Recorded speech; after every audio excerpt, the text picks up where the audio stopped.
All right, class.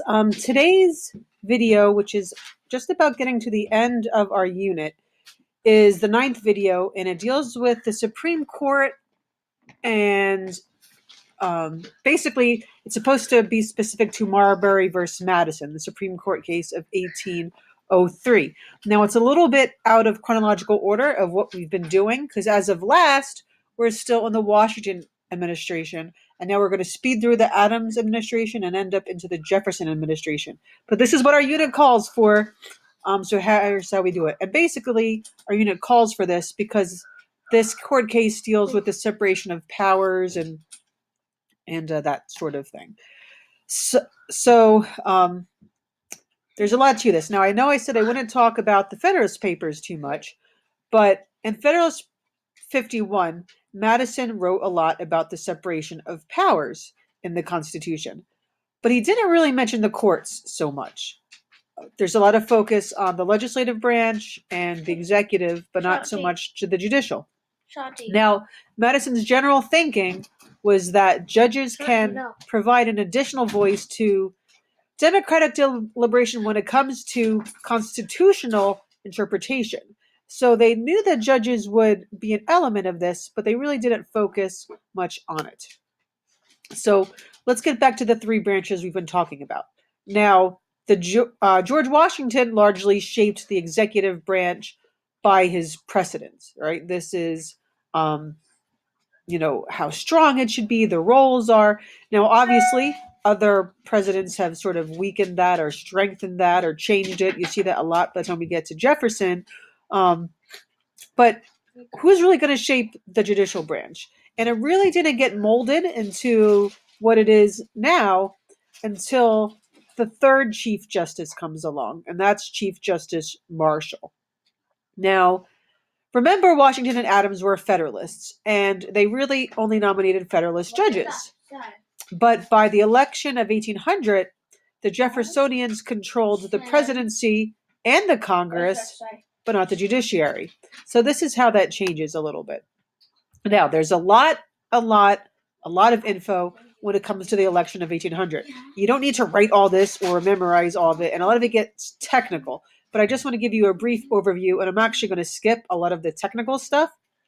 But in the election of 1800, Adams lost his re-election, and it was pretty narrow. We'll talk about that again later, to Jefferson.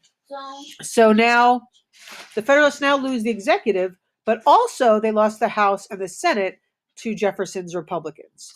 And this election was more than just an election. It was sort of a referendum on constitutional authority. And how is this all going to work out? Some of the key issues were the roles of the court and the question of judicial supremacy.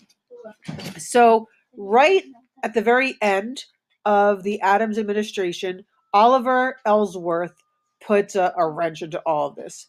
He was the Chief Justice and a staunch Federalist, but now someone has to replace him. So it was important to the Federalists that the successor was nominated soon, or else Jefferson's presidency is going to come in and he'll nominate someone. And they wanted to hold wherever they could their Federalist ideas. And right now it seemed to only be in the judiciary. So Adams wants John Jay, who was actually the first Chief Justice. He left to be governor of New York, I believe, but he turned it down. So next he selected the current Secretary of State, John Marshall. This is where it starts getting tricky. He was sworn in as Chief Justice in February, but with Adams' request, he continued to serve as the Secretary of State through the beginning of March, the last day of the Adams administration. That seems to be a little, not right? So on the next day, Chief Justice Marshall swore in Thomas Jefferson. Marshall and Jefferson. And things get so tricky. Maybe when I review this with you in class, I'll tell you some of the juicy stories about it that make it a little bit more interesting.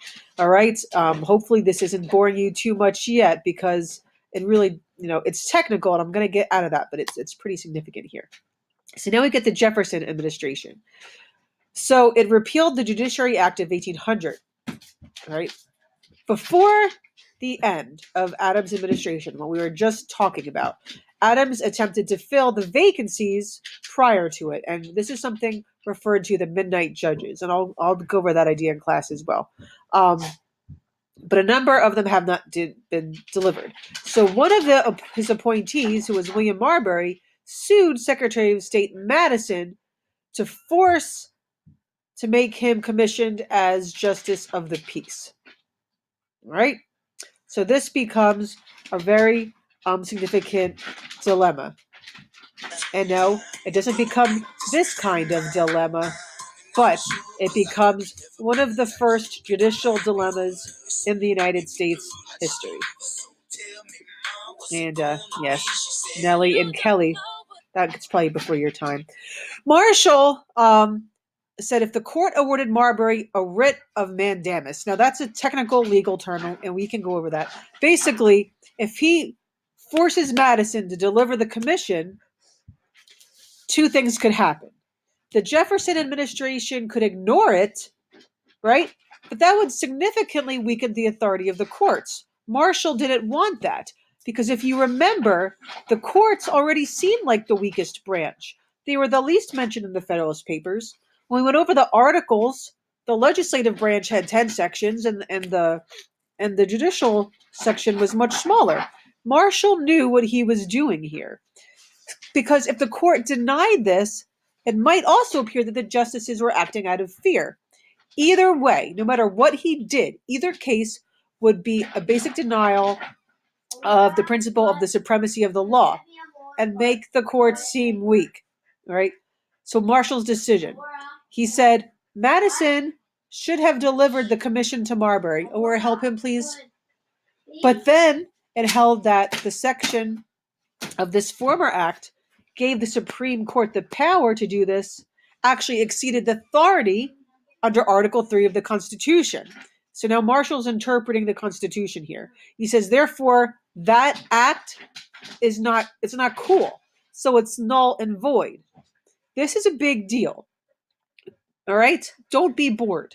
Because this gave much power to the Supreme Court and what we know as judicial review to make the courts what we know today. Why do people go to the Supreme Courts to help with their civil rights? Right? Think of all the stuff the Supreme Courts have decided upon. It's because of this that it largely can happen. Because the authority to declare acts of Congress and imply acts of the president unconstitutional, right? If they exceed the powers granted by the Constitution. This is where it comes from. This is the precedent. Hey, the Congress may have wrote this law, or maybe something was ordered by the president, but it exceeds the powers of the Constitution, and the Supreme Court or some sort of federal court can sort of shut it down. Okay? This made the court the arbiter of the Constitution, the final authority on what the document meant. This gives the Supreme Court an equal partner in government and makes that balance of powers more of a real balance between the three branches and not an unbalanced balance. All right? And it's played that role ever since. Now, judicial review did exist in theory beforehand, but now it's on the record. So many things that happen today with the court cases, the precedent is here.